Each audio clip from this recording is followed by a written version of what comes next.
The Elizabethan, a special express of the holiday season, summons its strength. And the time to depart marks an ending for some, but for many, a start.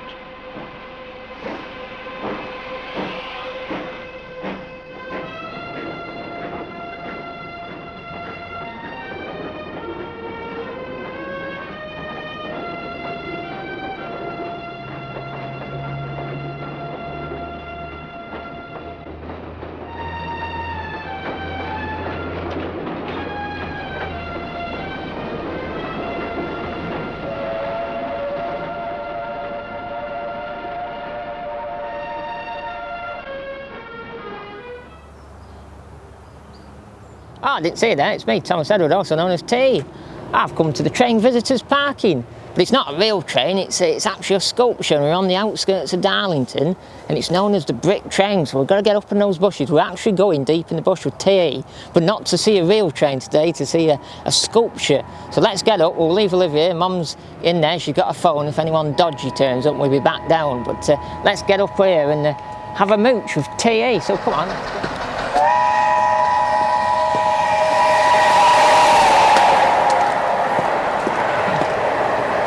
I have to go back and get the TE for book of facts. Well, we just have to scribble down in the car just to keep your mind fresh. But here we go, look, the train journey. Hurry up, get right up, sit back up, clickety clack, on the track. I saw a tunnel, under a tunnel, out of a tunnel, clickety clack, on the track.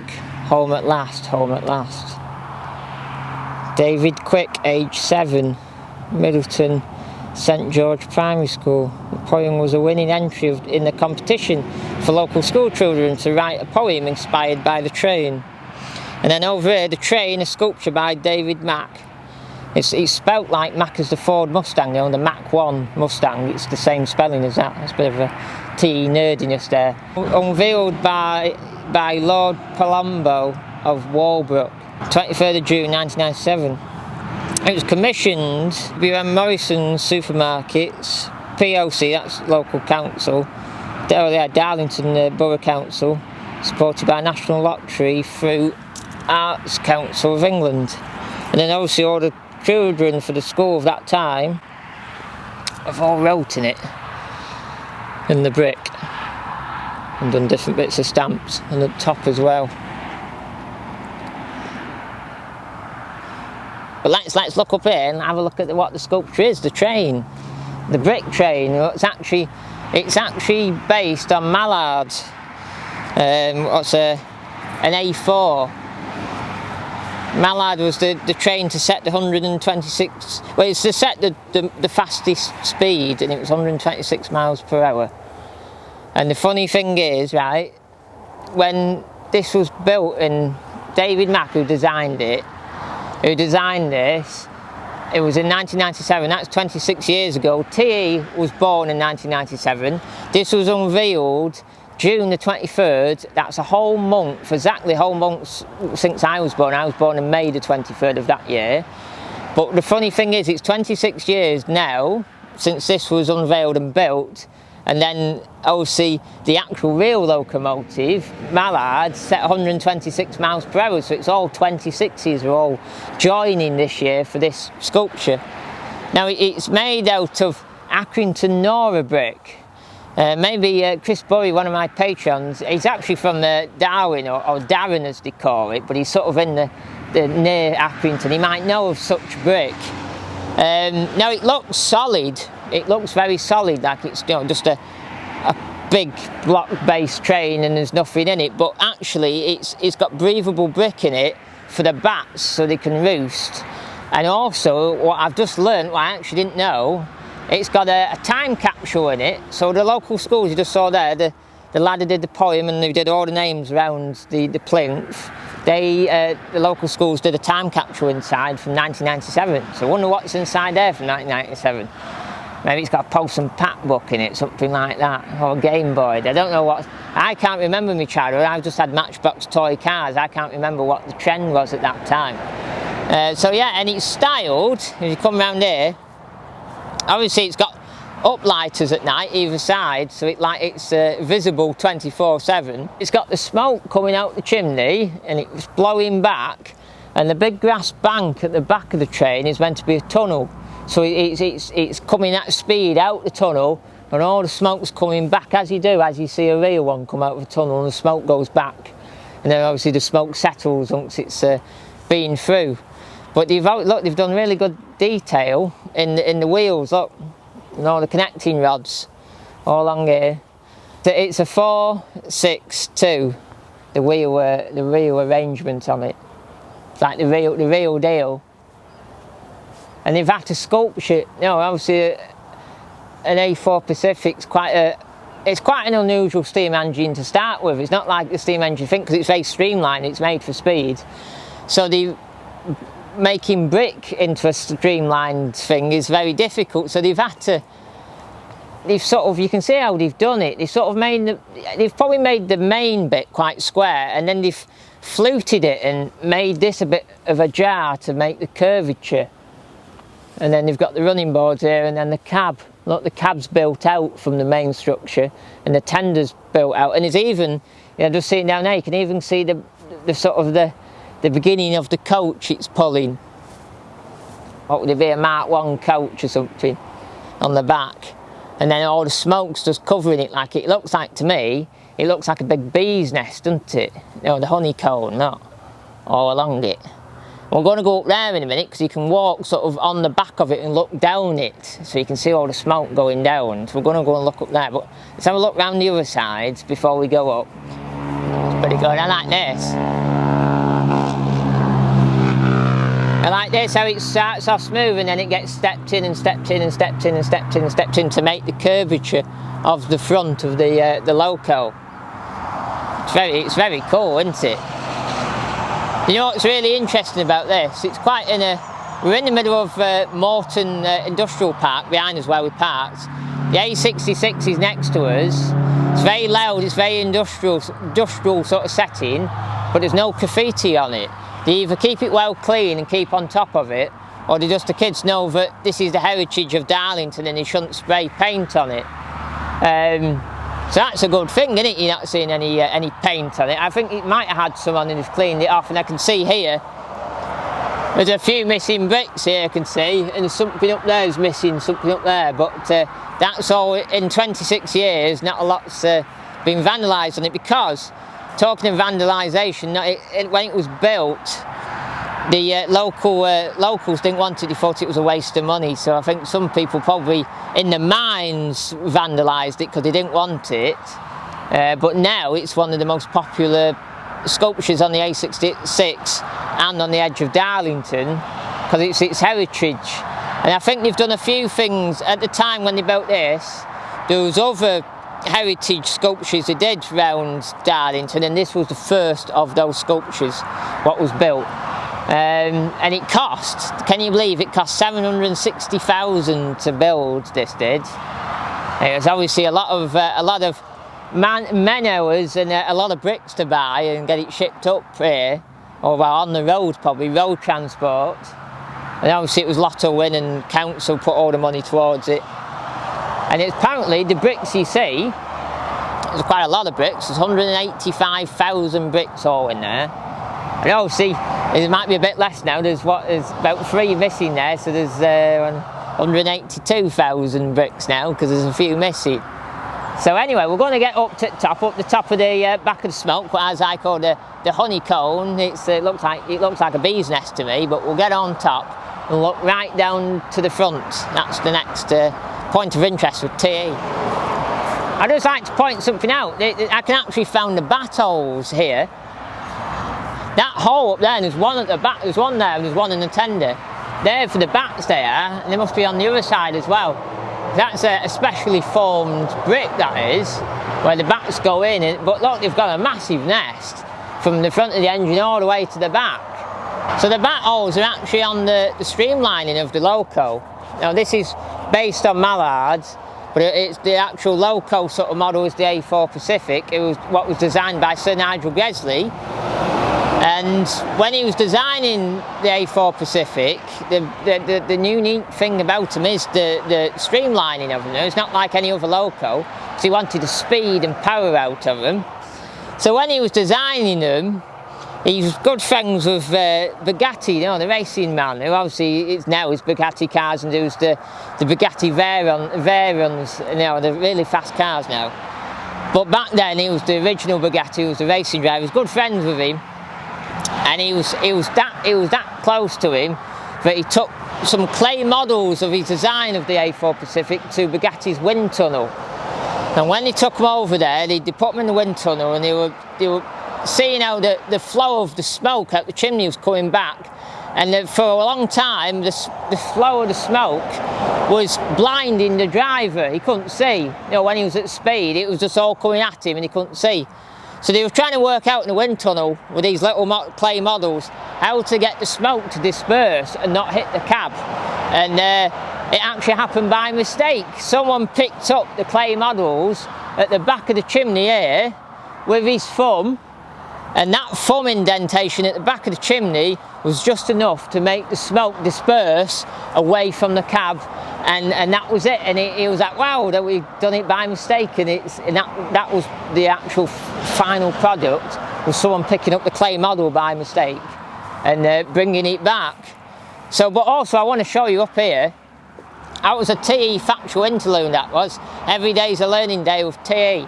But up here, this is the tender here, and obviously it's going into the first coach here. They haven't shown, they've shown sort of the buffers, but behind here is what there'd be a gangway from the tender into the first coach, because when they were going from London to Edinburgh on the big long run, they'd swap drivers and firemen halfway up, so they could walk through the tender into the coach and vice versa and swap over, so they didn't need to stop. And then probably also... Now beyond York, the Scots crew prepare to relieve the strain on the English pair. Mungo's Scots cursed with Bristol, that's as tough as a John Knox epistle. When he kissed a young lass in the dark for a lark, she asked, "Was that you, or a thistle?"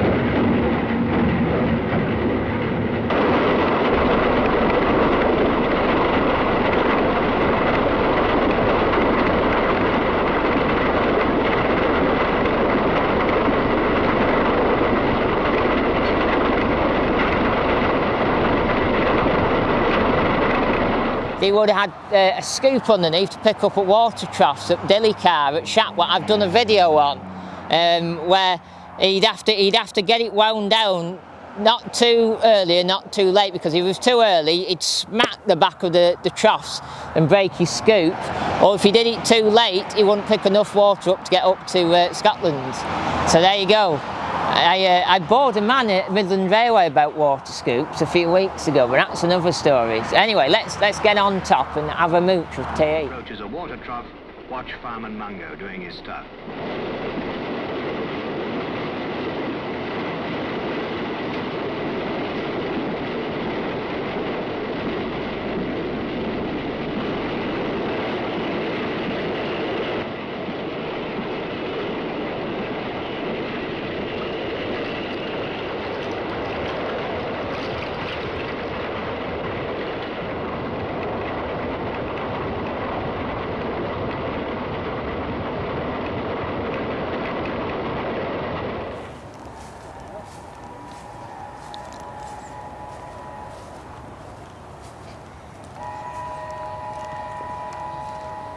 We're going up round the back now to get on top. It's a bit overgrown, it needs a bit of a trim with some brush cutters. Unveiled it, I bet they have a big stream of people walking up here to the top. There'd be pictures somewhere, there'd be press pictures somewhere in the paper of them when they opened it in 1997, in the local Darlington paper. It's all overgrown now though. It's all going green, overgrown.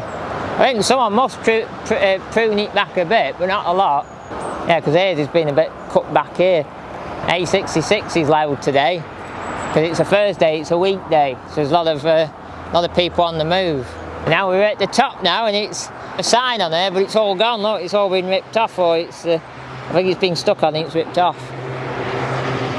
And we're on top now. There's that big Scania R series down there. What he was there before. Something's big coming along here. Oh, it's a Unimog with a snorkel on it. And the noise you could hear was his big knobbly tyres running on the road. So we're on top here, you can see the pattern of the bricks, the Accrington Nora bricks, all the way from the chimney down there, right back, how they've stepped it up in bricks and made it as a sculpture. It's very interesting, the artwork in the brick is very interesting, how they've done it. I bet there was some right banter when they built this. Two pals, they probably turned up in a couple of transits. Then it would have been a Mark 5 Smiley for transit with a banana engine in '97. Would have turned up, and a few truckloads of Accrington brick would have turned up, and they probably pulled in that lay-by there on the A66 and craned the bricks over. I don't think they would have come up from that industrial estate. I think they craned it over from the A66. They might have even had a hole in the hedge where they came in for the work site, and he would have maybe a Land Rover or so, but I reckon a few Pals and a few Transits down there with banana engines in. And then you got the view over there to Morton Industrial Park, and you can see the clock tower and the Morrisons over there. It's just behind that tree is the Morrisons. Going to actually go there after and use the toilets, I think. And also B&Q warehouses in there. Me and the cameraman got quite excited when we saw the B&Q warehouse. It means there's lots of tools and dowel to look at, and good lengths of wood. There's also tool stations across the road. Cameraman loves tool station. That's one of his favourites, that is. Lots of big trucks coming past there. There's a brand new DAF XF there. We saw two brand new ones with them at Calsol Steam Rally the other month. And over there, those in the haze of the summer, even though it's not much of summer, we've had more rain. That's the North Yorkshire Moors over there. And somewhere over there is the North Yorkshire Moors Railway somewhere, isn't there? Where a few people I know work on there. I like it up here, it's a good view. Right down, it's very long, it's 95 foot long from here all the way up there. It's 23 foot tall, and it's 6,500 square foot, the whole lot. So it's quite a biggie, and obviously 185,000 bricks. But as we saw, there's quite a few missing bricks. There's even a missing brick there, so there's probably only 170,000 bricks still left.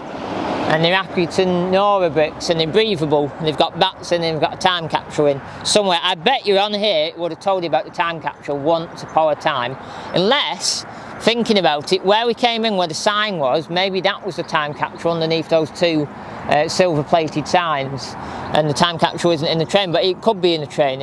Most likely it probably is in the train. Some good, you tell you what, you could have a whole video up here with a big long lens doing truck spotting with TE, going a bit like that man who does spotting planes. I can't think what he's called. Big Jet TV he's called, and he sits on top of a Ford Transit. A lot of I know Paul Osborne and a few others say he's not very nice and he's a bit of a cheeky so-and-so for parking on other people's land to doing filming jets. But you could actually stand up here and do a bit of truck spotting with TE on an afternoon and grew up. Also, Paddy Stapleton, who works in our BMW's big truck man, would like that. He'd like a bit of TE truck video, I think. But I think he likes the older stuff, but he might like the newer stuff. Who knows? So there you go. And then there's Derek, the seagull, who's friends with Rod the Raven. He's followed us all the way from Grange Road Sands because he knows behind those trees in that car down there is Rod the Raven, Crocodile Mach and DW. So there you go. He's got his pal with him as well. So anyway, we'll get down to the bottom and do my ending, and then that'll be a completed video for my. I'm actually on holiday as we speak near Massam in a place called Grillthorpe. What I don't know if you'll see before this video or after this video, a holiday video of this holiday as we speak. But this is a bonus video. It's a Brucey bonus. This is. Just zoomed in there to a bit of giant hogweed. On camera it looks really small, but I can tell you the It's probably just as tall as the loco, what's 23 foot tall. And they're not good stuff, giant hogweed. They're quite harmful things, really. And I've just actually seen a speck of rain coming past me ear then. It's starting to rain.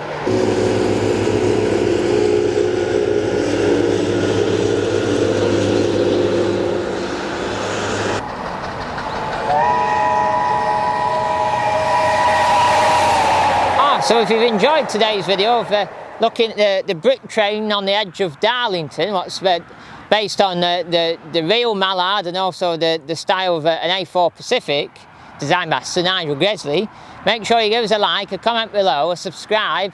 There's a Patreon link below, what support these days out for putting fuel in the car and having nosebag with TE. And you can also get the merch as well below. Also remember to click that big bell. Ding!